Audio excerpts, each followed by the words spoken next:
Hello everyone, welcome back to my channel. This is Cha and today I'm going to show you part 2 of my Chanel inspired cake. If you have not watched part 1 of this Chanel inspired cake, please see the description down below. And also watch the entire video, you might like it and inspire you to make your own cake. So keep on watching.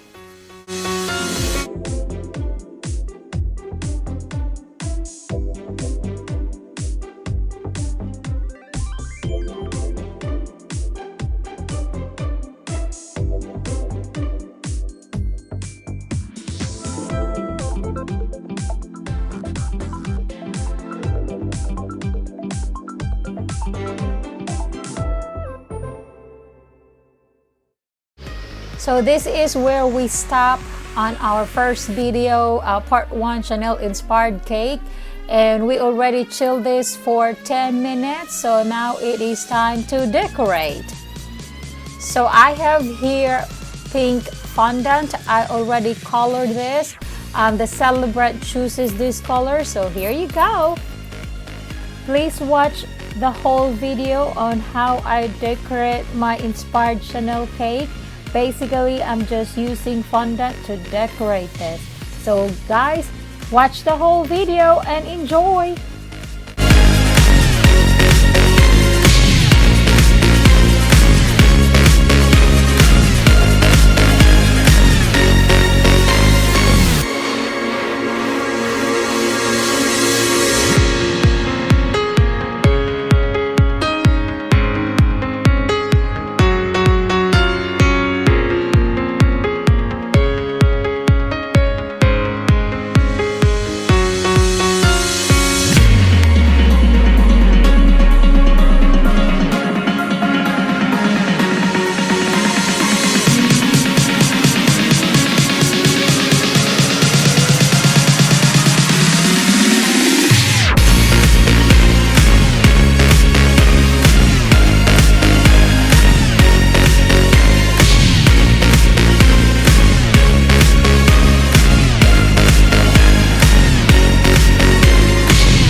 have it, guys.